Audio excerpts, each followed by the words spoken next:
Greetings, everyone. Welcome, comadres and friends. I am Maria Ferrer, Executive Director of Las Comadres para las Americas. The leadership team and I welcome you to tonight's podcast. We are in our 19th year, believe it or not, 19th year of supporting Latina authors throughout these many years. And of course, we are expecting another 20 more. We'd like to extend a warm welcome to our readers following us on our Twitter chat at Read Latino Lit. Tonight, please welcome authors Luis Jaramillo and Annell Lopez. Before we get started, a few housekeeping notes. Please keep yourselves on mute. Please keep your videos. You can keep your videos on, but if you move a lot, you know, that does create some fluctuations. We suggest that you put yourself in speaker mode, but if you do gallery, that's okay too, okay? Any questions, any comments, please put them on the chat. We will try to get to them, but we don't, you know, we can't promise everything. Now, let's start with our book club's history. Comadre Nidia. Okay, so welcome everyone, comadres and friends. My name is Nidia Marsella, and a book club membership coordinator. Our book club began in July 2004 in the apartment of our dear Maria Ferrer here in New York City. But after a brief pause, Nora Comstock reimagined and relaunched the organization nationwide. Her vision was to promote Latina authors, bring our community into bookstores, and support our writers. In October of 2006, we began hosting teleconferences, and now in our 19th year, we continue to share books by Latina authors with book lovers everywhere. Our book club and podcast are designed to encourage everyone, not just Latinos, to read more Latino literature, explore diverse cultural perspectives, and gain deeper insight into Latino roots and heritage. We are creating a space where readers can explore the rich inner worlds of Latino writers through their written work. We currently have book clubs in 12 cities across different time zones, and we invite you to join a local chapter that fits your schedule. If your city isn't represented, we welcome your help in starting a new club. For more information, visit our website, latinolit.com. I will put that in the chat. So spread the word and invite others to join our literary community. All right, so Comadre Karen, take it away. Welcome, comadres and friends, to our November 2025 podcast. I'm Karen Gonzalez, Assistant Coordinator for the Las Comadres and Friends Book Club, Denver Comadres Book Club Facilitator and co-founder of the Colorado Alliance of Latino Mentors and Authors. Thank you for joining us tonight. Our first interview is with Luis Jaramillo, the author of The Witches of El Paso and the award-winning short story collection, The Doctor's Wife. His writing has appeared in LitHub, Bomb Magazine, Los Angeles Review of Books, and other publications.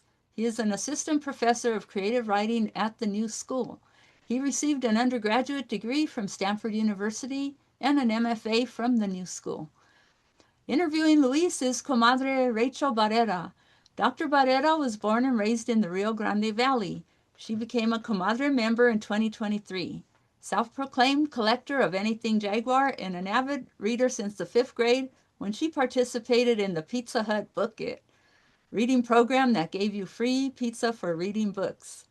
Take it away, Comadre Rachel. Hi, everyone. Welcome. Luis Jaramillo, thank you so much for joining us. And we are going to be interviewing you for The Witches of El Paso.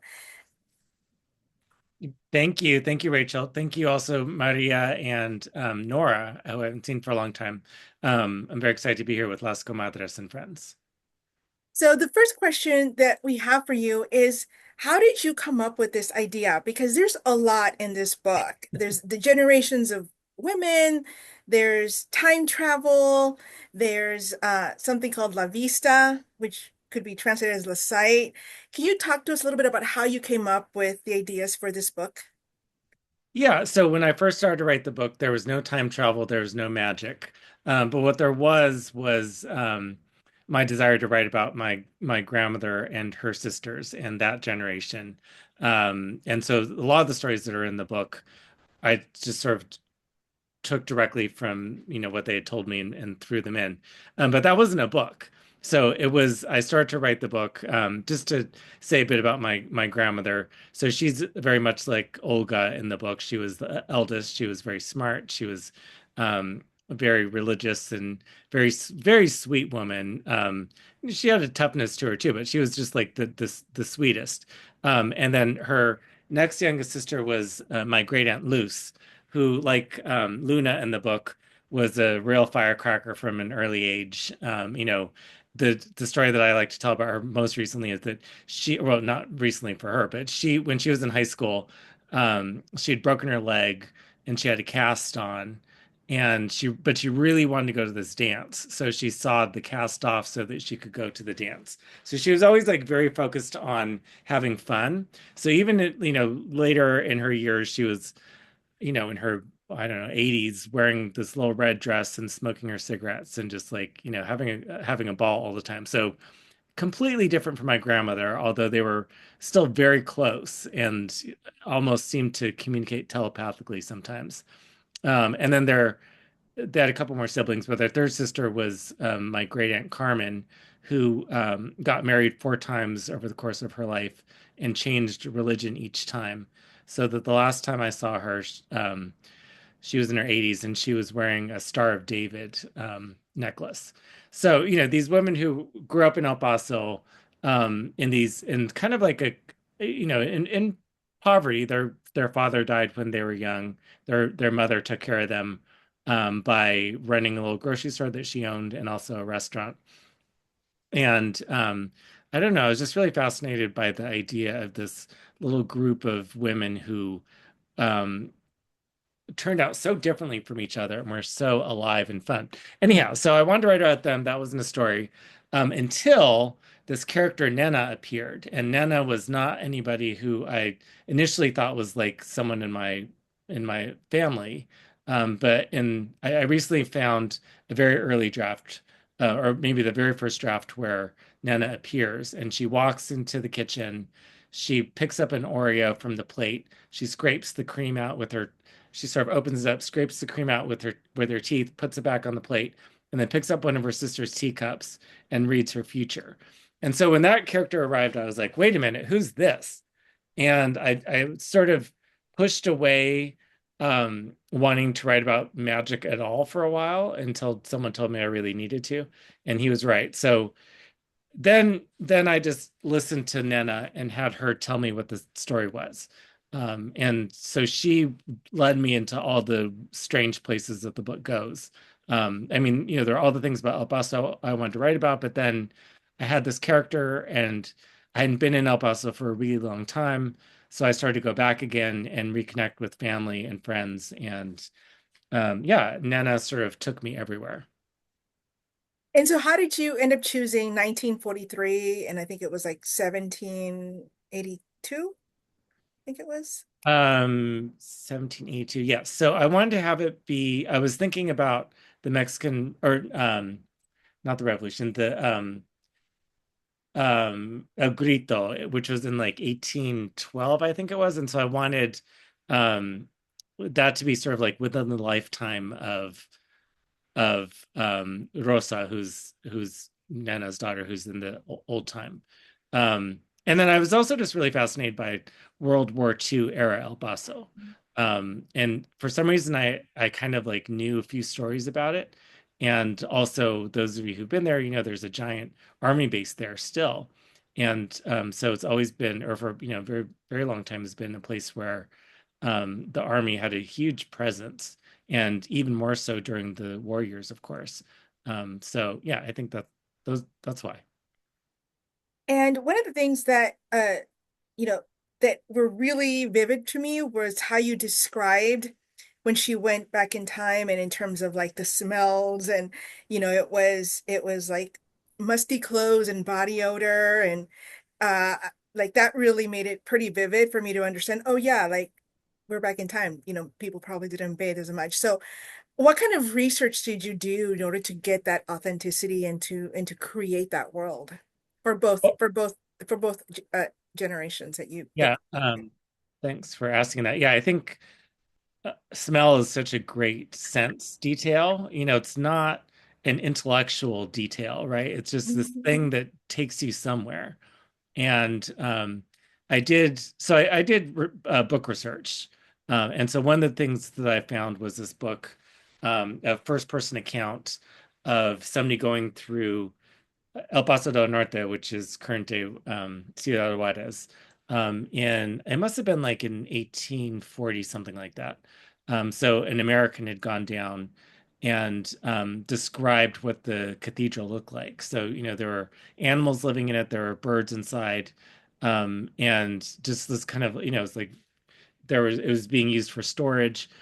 It was also a cathedral and it was a church, but it- some of those images just really stuck in my mind. So there's that, and then also in colonial Mexico, it's hard to imagine, but um, El Paso del Norte was so far away from anything really, any sort of cultural or population hub, and people in so many different places in that part of the world were very, very poor too. I mean, so incredibly poor that I read this in a book that some um, people would come to a ranch and find that people had no clothes at all because they just worn through them and there's no way to buy fabric or to make their own. So yeah, I think just like all these details, the historical details that really put me right there. And then I have a very sensitive nose, so I just imagined what it must have smelled like. Well, it worked because it certainly took me there and made me think a lot about Nena's experience during that time. Um, One of the things you did was you mixed Catholicism and witches, and so how did you decide to do that? Because that's kind of a little bit unusual unless uh you're part of Latino culture or Mexican American culture, to kind of think about those two things. Well, I think that they are, in Mexican culture, the two are the indigenous culture and Catholic traditions are very closely connected in lots Mhm. of different kinds of ways.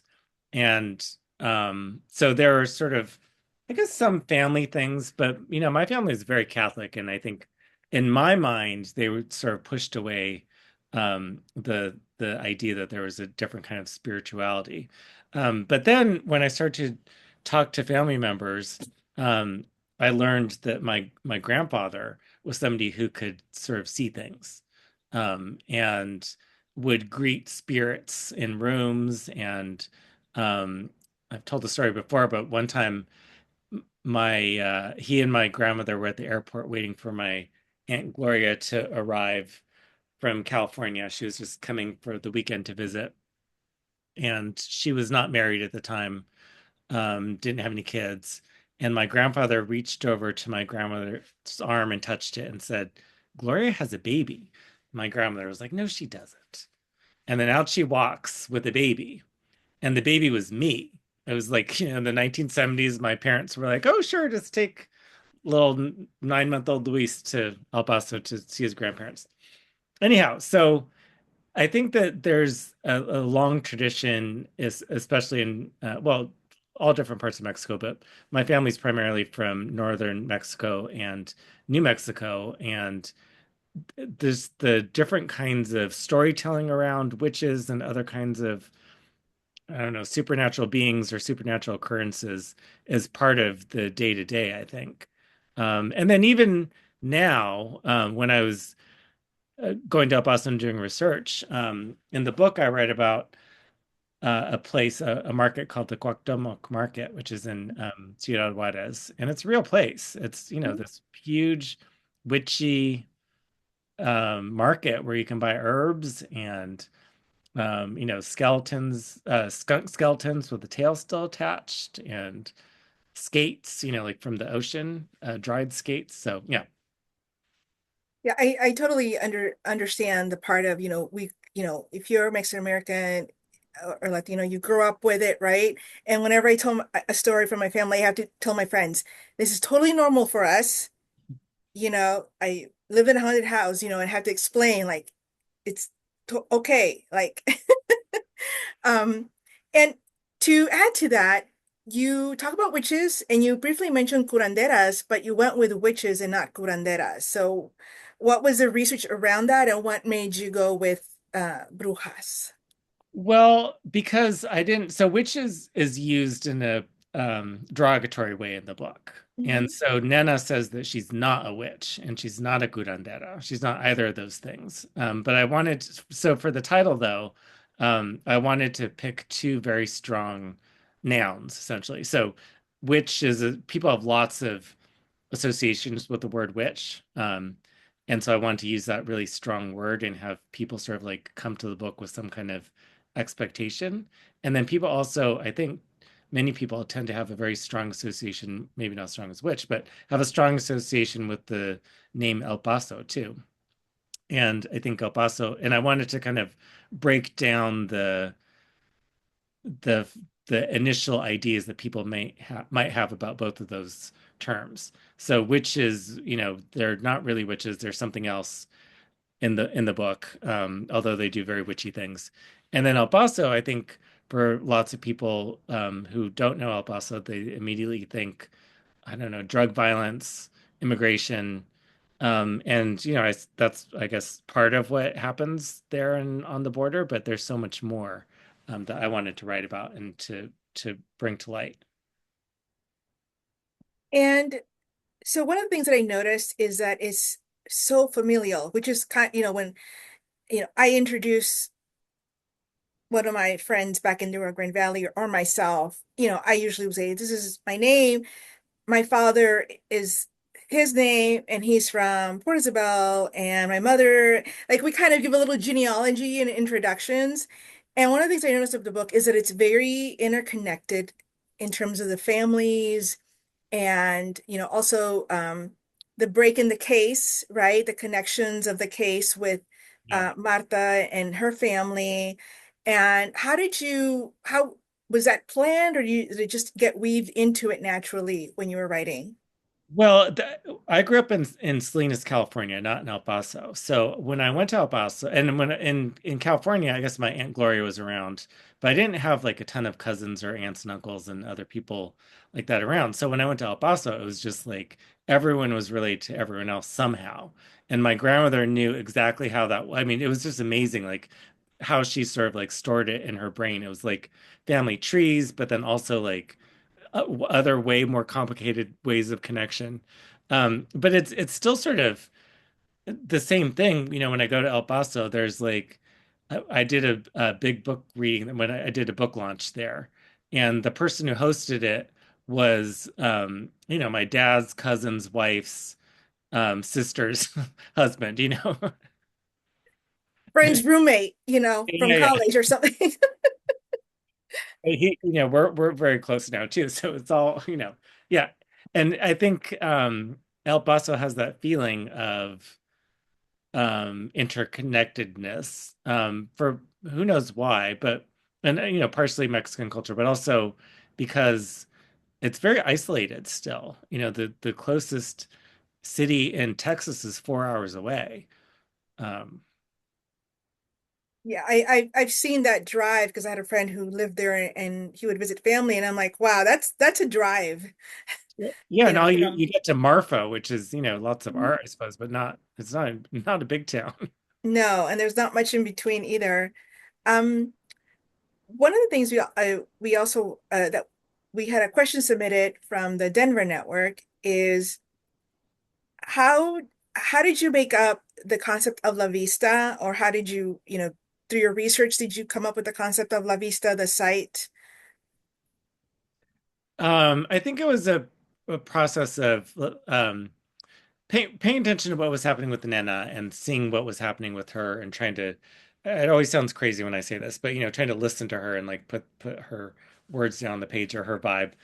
But then at a certain point, I had other people read the book, obviously, before it was published, and two people really helped me. One was with the idea of La Vista, and one is my agent, who was like, "Okay, you really have to decide what's going on here. There have to be some rules here." And so I was really trying to think about what that meant. And then a writer friend, Alexander Chi, said something that I put in the book. But he said, when you're writing about magic, when you're writing about supernatural things, but especially magic, you can't use the magic in the book as a writer to fix things. Anytime magic comes up, it has to complicate. And so that was one of the things that helped me think about what the magic was going to do in the book. But underneath all of it, I was really only thinking about nature and about how um, we have inside of us and all around us this incredible amount of creativity, and the creativity is there, and also the forces of destruction are there too, inside us and outside of us. And I was really just trying to, maybe like my own thinking about my own middle age, and it was just that was sort of like right in front of me, um, you know, mortality, but also just like creativity too. So that's really what I was trying to write about with La Vista. Okay.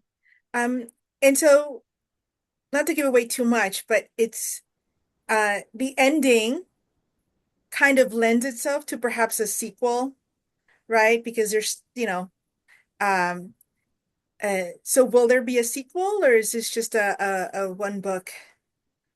Well, I didn't conceive of a sequel. I like an ending where things feel a little bit like you can sort of see the threads at the end of the book. That's kind of what I wanted there to be, so that you come to a resting place, but then you can also imagine what else might happen, or you might have some questions. So one question that people have asked me is what happens to Soto? And I think he goes down. I think that's the most satisfying answer. But I haven't really I can't conceive of what happens to the characters afterward.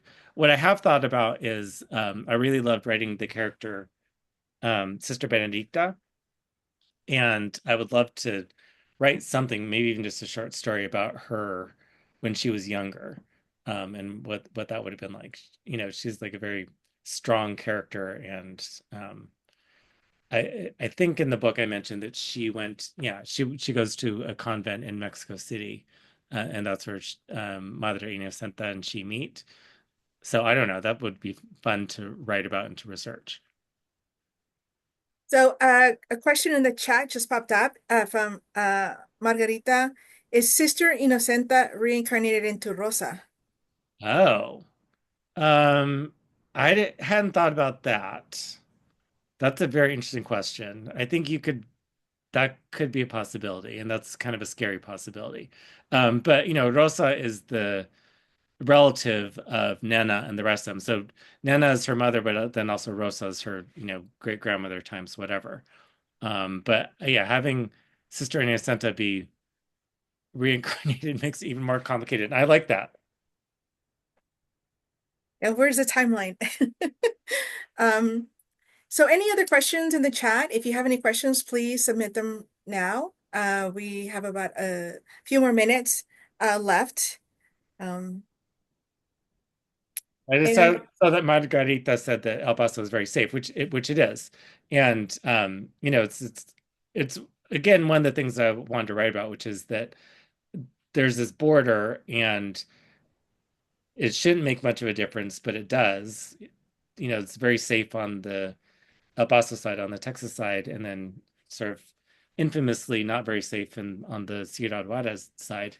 But when you're in Juarez, they talk about things in a different way. They say things like, "Oh, well, yes, El Paso is safe, but there's no culture there."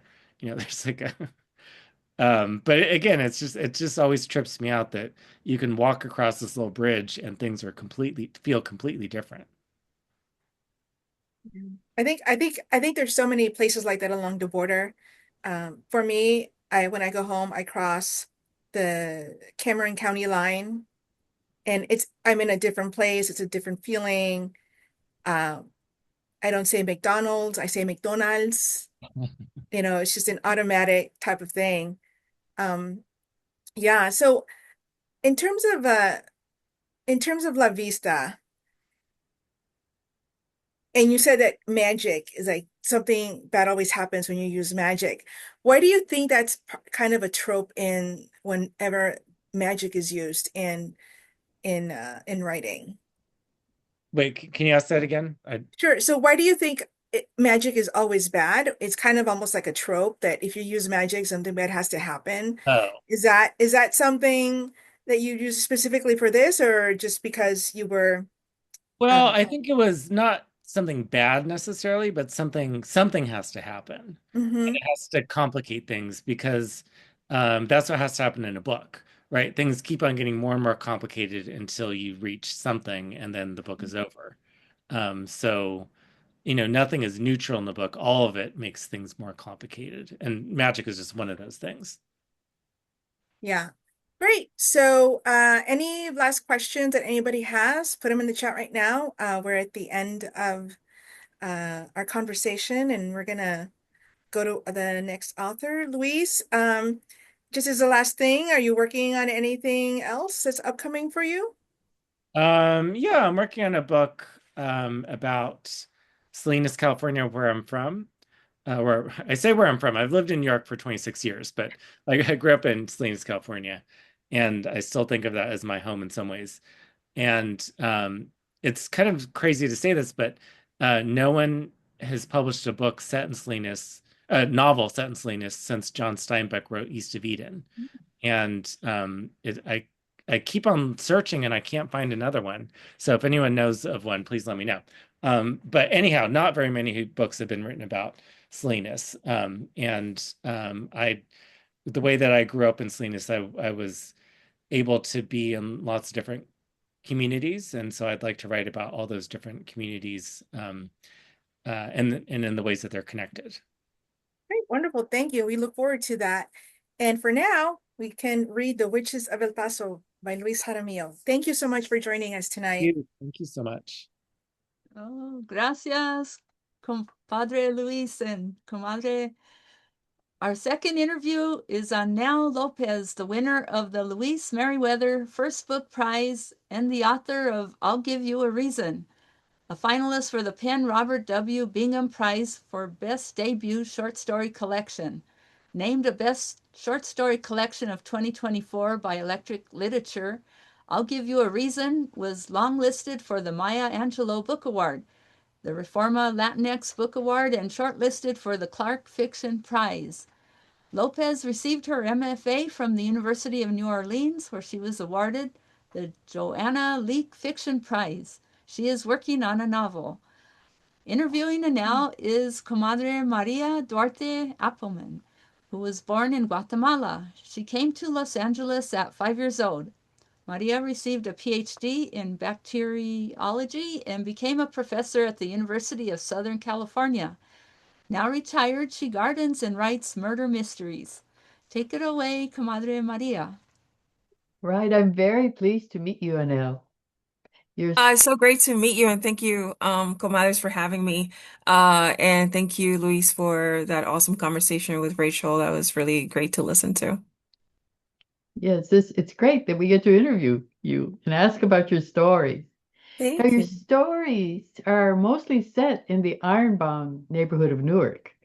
Why did you select that location? Thank you for asking. So I grew up in the Ironbound.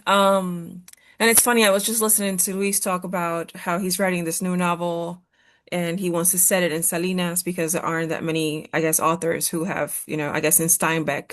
I sort of felt the same way about the Ironbound in Newark, where I wasn't finding necessarily a lot of literature since Philip Roth, who Mm. used to write a lot about Newark, specifically about the Ironbound. But I said it it takes place in the Ironbound because I feel like place is everything. To me, sort of where we are shapes us and is so intricately connected to to how we interact with the world, how we see the world. And I felt that I couldn't sort of separate my characters from the place that they're from, which is the Ironbound in this case. So a little bit of wanting to write about this place, a little bit about feeling that characters are just so, inseparable from their origins, right? Or from the place where they're inhabiting. So a combination of those things. Yeah, so describe Ironbound. I mean, that's pretty unique, or is it not? It is unique. I think that what I've learned so far is that immigrant communities, and I knew this, but writing the book has sort of made it clearer for me how different these pockets exist, across the country. And so the Ironbound is, in and of itself, it's sort of contained by train tracks, which is why it's called that way. And it has been historically a very immigrant neighborhood for the entire history of Newark. Um, there have been waves, at some point, Germans were there, Polish were there, Italian immigrants were there, Portuguese immigrants, Brazilian immigrants, and most recently, a wave of Latin American immigrants. I moved to Ironbound when I was a teenager, when we moved from the Dominican Republic, and it was a really interesting experience. I'd never been around. I was figuring out how to be an immigrant, and I've never been around other immigrants, and it was fascinating to meet people from all over Latin America and people from Eastern Europe and people from the Middle East and people who spoke different languages. It's super diverse. It's very neighborhoody. It's walkable. It's very different from the rest of Newark, which is more urban, more city-like. It feels like its own little world. Yeah. Yeah. And it seemed like the whole change affected your writing or influenced your writing a lot from your Yeah, story. absolutely. Yeah. Yeah. Now, one of the things is your story collection reminds me of James Joyce's Dubliners. In his collection, he used individual stories to tell us about Dublin society, which lacked imagination and joy because of the church and societal controls. So, were you trying to describe Ironbound through your individual stories of individual people? Yes, thank you for that comparison to Dublin. That's like such a compliment. Yes, I wanted to tell a panoramic story of a group of people. Yeah. Or specifically, I wanted to tell a panoramic view of a place. And so stories were the best way to do that, in my opinion, versus a novel, for instance, because we sort of get to see multiple perspectives, which were important to me. And so, yeah, I wanted to write about this neighborhood and how people were so informed by immigration, by their discovery of their own American identity at different stages of their life, how these journeys just don't leave you. And it sort of becomes so present in who you are, whether you're like someone who arrived in the US at 5 or someone who arrived in the US at 14. It's just, you can't shake it off of you. And I feel like the neighborhood is so vibrant where, people, whether they are first generation Americans or second generation Americans or just brand new newcomers, everyone is sort of carrying this. I don't want to call it baggage, but in a way it kind of is. We're all sort of carrying this identity cloud that sort of, just it's always around us. And yeah, I was very influenced by my own experiences growing up there, dealing with those similar feelings of, learning how to be an American or what have you. Did you think this baggage you carried gave you strength or not? It weakened you. Which one? Or both? I think it made me better. I can't, the way that I see it, it's so, I don't know. I feel like when people ask me about who I am, being an immigrant is the first thing that I think about. Yes. I can't, it wasn't before I was 14. I think I just had a pretty ordinary life growing up in the DR. And then I became that. And then it's something that continues to change, but it never leaves me. And so when I first came to the US, it was sort of very new and I was discovering things. And then, I've gotten older and I've gone through different life experiences. And that part of my identity just sort of rebrands itself in a new light. But it's always there. Yeah, and I don't know if it's baggage or just like a tiny backpack, but it's just always with us, right? Yes. Um, if I could speak for other people who've gone through this experience, but I think you just never quite leaves you. Right. Now, I was very curious about the title of the book. I'll give you a reason. Could you tell us that? Yeah, thank you for that. So the title is I like the sentence, I sort of like the implication of what people think about or sort of the image that people have when they think of this phrase. I think, we all sort of think about, I'll give you something to cry about, or I'll give you a reason to cry. So it sort of hints at emotion. To me, it also sort of functions like a open-ended sort of sentence where I feel like I'll give you a reason to believe in something positive. I'll give you a reason to be mad at me. I'll give you a reason to doubt me. I'll give you a reason to cry. So it sort of it becomes to me, it can become like the reader's own interpretation of what they want the phrase to mean and what it comes to mind.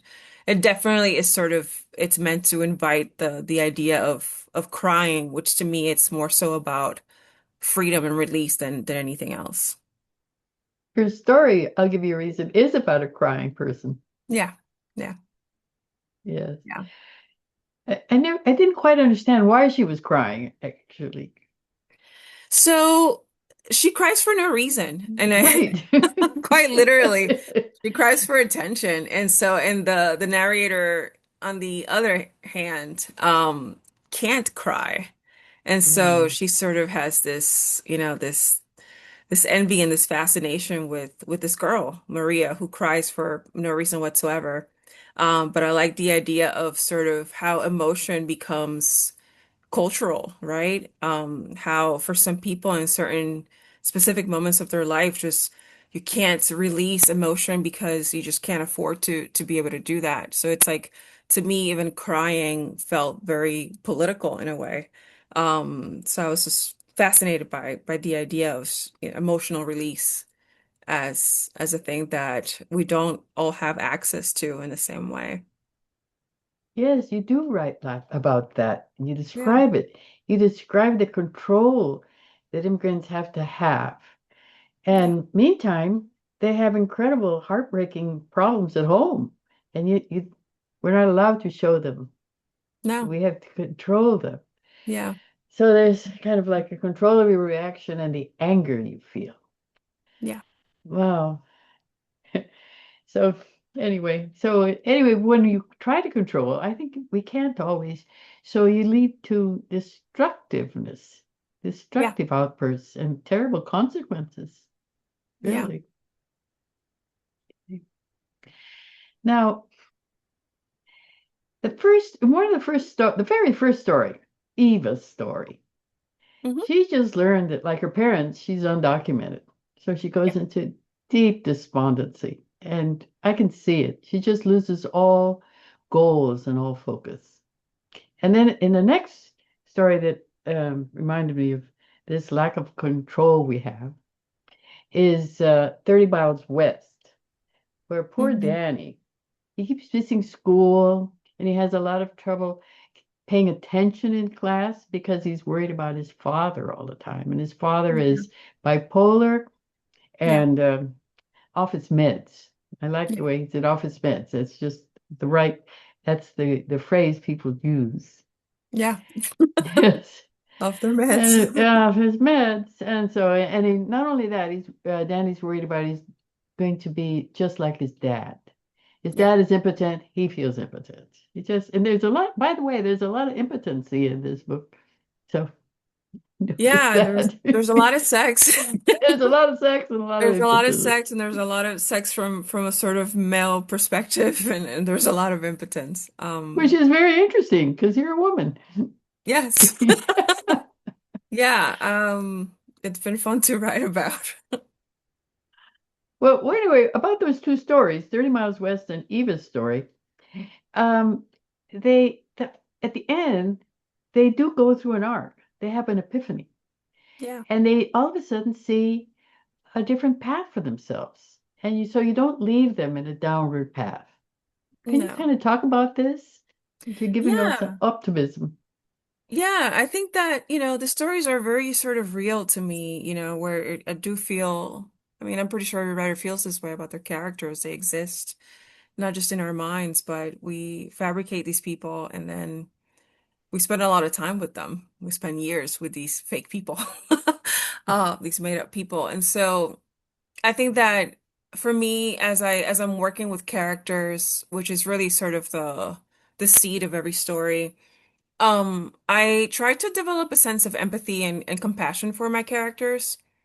Because I think that it allows me to write them better, Yeah. and to see them fully as people and not just these fabricated beings that are meant to be on the page. And so, in the spirit of empathy and compassion, I try to sort of assume or think or imagine, as bleak as life can be, like we can turn into there can be something else, right? There is a possibility for something else. Because I think that, even in real life, for these characters or for people who represent their identities, our lives are not 100% sad all the time. Even if, the politics of our world are sort of making it seem so. So I wanted to show, I don't know, I guess love for my characters in a way and sort of giving them an arc or giving them a way out, in the most realistic way possible felt like doing that. Like Right, because I couldn't perfection. see a way out for Eva. I could for Danny, not for Eva, the way Yeah. things are. Yeah. Yeah. The other thing I wondered about is the way you wrote the stories. Because, Yeah. like in one story, Boxes, you use the second person in, like, you did this and you opened the cereal. That's pretty unusual to use the second person. Yeah. But the story was very effective. I got pretty depressed for this one and felt like, come on, wake up. Don't be such a slave. So, um, my question is that why you use second person? And did you find it difficult to write that, to use it? Thank you for noticing that. So I love point of view. I think it's one of those things that I like to nerd out about when I'm writing. And so the stories are they're organized by point of view, so not one point of view repeats Mhm. consecutively. So like the first story will be third, the second story is first, and then we'll back to third. So second person point of view had to be there. I find that second person point of view is very easy to sustain in a very short story, like a flash piece. It's just sort of easier to manage. And I think that in certain cases, for me, um, if I know that the story is going to be short, if I know that I'm sort of just going into the glimpse of a, of a moment, second person feels like it's just sort of ramps up the intensity. And so it's sort of what I will default to if that's the intended feeling that I want my reader to feel, where it's like this is going to be sort of punchy, and this is going to feel very sort of like, sharp, or I want the reader to sort of have a very strong emotion. It's like we're gonna go short, we're gonna go second person. And this is me, we as in more than myself. I'm gonna go short, I'm gonna use second person. And that sort of tends to be my go-to POV for that kind of story. It worked. It was. Thank I you. mean, it was short and pow, yes. And I had a lot of emotion. I wanted to shake her. That I think that's what I was going for, That's yeah. funny. Yes. Yeah. Okay. Now, one of the stories I really particularly liked was bear hunting season Yeah. because it was sort of humorous. Here's Yeah. you have this grieving widow. She not only is she grieving, but she feels guilty on top of it because she didn't prevent her husband's death. And Yeah. the reason she didn't prevent it, because she didn't hear his calls for help during his asthma attack because she was on a treadmill and wearing headphones. Yeah. Now, this is a funny setup. It is funny and sad. I always think it's so interesting when people find certain aspects of this funny, and either Yeah. they can go either way. You're right that it is funny. And I think that when I was writing it, I thought, well, this is terrible, but also a little Amusing. hilarious. Like, can you imagine? And I've traumatized a few people in my life who are like, I can't wear these headphones in my home anymore because there's going to be some weird emergency. I'm not going to hear my loved ones choking or dying of an asthma attack. But yeah, yeah, it was a setup that took me a while, to come up with. You But wanted her to feel guilty. yeah, I wanted her to feel guilty, and I wanted the death to sort of be, a freak accident sort of thing. And also like all deaths, even if we know it's coming, it still doesn't make any sense. That's Like we can't make sense of it, even if we are absolutely conditioned to knowing that this is the inevitable path that we're all on, and that's where life leads. It's still sort of nonsensical and very disorienting. So I wanted to complicate those feelings for her, because she's young and her husband is young, and it's such a sort of weird freak thing. Yeah. and her community also blames her. Yeah, because everyone is like, is sort of like, What? this is not supposed to happen to a young, healthy person. Or like, how could you not notice that this was happening? How could you not hear it? Right. But continue with that funny story. This woman, to lift her spirits, signs up for an online dating service. She does, yes. And she meets a widower. They date, and he invites her to go with him bear hunting. Yeah. Bear hunting. Is Yeah. that a thing in New Jersey? It is a thing. Really? So it's interesting because I sort of became fascinated by bear hunting after I moved out of New Jersey. Out of New So Jersey. yeah, I live in New Orleans. Um, but yeah, so New Jersey does have a bear hunting season. It was sort of eliminated and then it sort of made its way back. But apparently it's the government's way of controlling Okay. um overpopulation of bears so people can go and hunt them. And I remember when I first heard about it, and I lived in New Jersey. I lived in Newark, and the Ironbound is city urban. I could just imagine like somewhere in the state of New Jersey there are people getting themselves ready to go kill bears. Like that seems so wild to me. And I couldn't let it go. I was just sort of obsessed with the idea of that, especially because it takes place over like a very, short number of days, I think, or weeks. It's like this is it. Go kill as many bears as you can and then don't touch them. Very bizarre. It is. It was. Well, Yeah. then it's okay. So she goes with him bear hunting, Hmm. and they have sex, and then he's impotent. Yes, yeah. Yeah. So she realizes that he's as messed up emotionally as she is, and Yeah. she feels better, and that It makes her helps feel her. better. It does. Yeah. It does help her feel better. So, so it's a funny, wacky story in the middle of this talk about death and grief and Yeah. a terrific story, actually. Thank you. Yeah. I find it really refreshing when people pick up on the subtle humor, because it is dark, but I love it when somebody finds it funny. So thank you for this. Yeah. Oh, I'm glad I didn't insult you by saying that's a pretty funny setup. No, no, I think that some of these scenarios are funny and sort of it's funny, I had a panel a couple of days ago about traumedy or comedy and trauma and sort of those overlapping feelings. Sometimes things in life are just so, sort of out of the ordinary and unexpected that it by ways of just learning how to cope, they turn comical in some way. It's like you have no other choice but to, sort of find the humor in it. It's the only way to stay sane. But yeah, To laugh. yeah, Yeah. still. Yeah.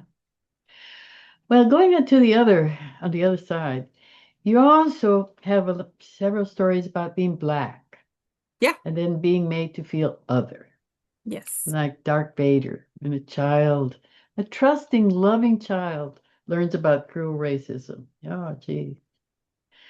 That was a tough one. yeah, And then there's the adult woman who finds that she endures racism so wherever she goes, as she goes around the world, whether it's Hungary or yeah, Newark. That's part of the title of your book, Newark, USA.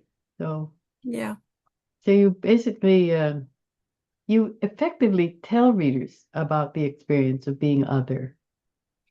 Yeah, I think that I wanted to write about Blackness, specifically Blackness within the Latino identity, right?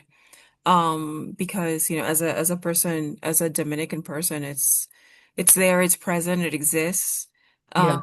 I think that sometimes it sort of gets lost.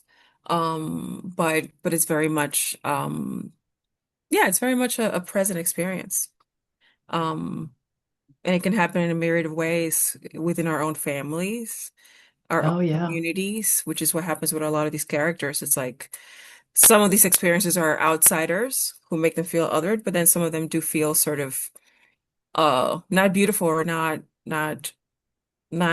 great or not cared for within their own family units. Like the other Carmen, Yeah. it's her cousin who makes her feel bad. Yeah. Yeah. Yeah. Yeah, those are very emotional stories. It made you think about it. And there's one story which is about the racism. Mhm. It's the one that's about the one hungry. I can't say the name of the town that you picked. Yeah, yeah, Sarok Salash, Hungary. Yeah. Yeah. And the other, or Newark, New Jersey, or anywhere USA. It's about 1,000 words. So it's Yeah, it flash is. Yeah. fiction. It's flash Yeah. fiction. Yeah. It's great. Thank You were you. able to tell the whole thing in a few minutes, in a few words. Yeah, yeah. It's a great Really, form. It's a great form to sort of play with. I think as a writer, if you can sort of try and write with a container, right? Or some certain limitations, I think it pushes you and sort of helps you develop, I guess, the muscle. Yeah. every word counts. Every word has to count. Yeah, and you kept it to, were you going for less than 1,000? Is that? 1,000 and under. Yeah. There's a Yeah, few pieces in the collection, maybe four of them out of the 17 stories that are Flash, and they're all 1,000 and under. Yeah. yeah, very nice. Thank you. Yeah. Now, my favorite story was The Fake Wife, Hmm. because it's a sweet romance with a surprise ending. Yeah. It's also the Yeah, longest story. it is. Yeah, so, and it has this happy, helpful ending, Yeah, and it's at the end. Was that to leave us on the upswing, on a happy absolutely. note Yeah. about Ironbound? It was a palate cleanser. Yeah, it was sort of yeah, I wanted to end on a hopeful note, and I think that I sort of wanted to bookend the collection with, we start with a story called Great American Scream Machine, where, Eva finds out that she's undocumented. She sort of goes into this sort of hangs out Oh, with friends, and they're in this destructive kind of mood. Um, the story at the end ends with someone who has obtained documents, and sort of, their arc is looking up. So I wanted to end on that note. Yeah, and for the reader to feel a sense of hope. yeah, Yeah, yeah, and it does. It did. thank you. Yes, I'm yes. glad. And yeah, okay. Now, I noticed that, like Danny, some characters appear in more than one story. Yeah. So you're developing these characters to, a life. Are they going to be in a bigger work? Or are they going to be in your novel? Yeah, so my novel is actually about the bear hunting season story, so the widow. Oh, My good. novel picks up on that world. But I some of these characters are sort of still with me, and I do wonder what their arc would look like, in a novel. Not necessarily an extension of the short stories, but the characters themselves sort of reappearing and getting a little more time. Um Oh, yeah. so I These are, imagine that at some point I'll pick up on another character from the collection and continue. so you'll have a whole series on Ironbound. Yeah, yeah. That's good. That's Like very nice. like Interesting. Philip Roth, but not his Newark, but my Newark instead. Yeah. That's good. You know, I didn't get any questions from the chat, did I notice? Or are they? Someone asked if there is a writer who's influenced my writing.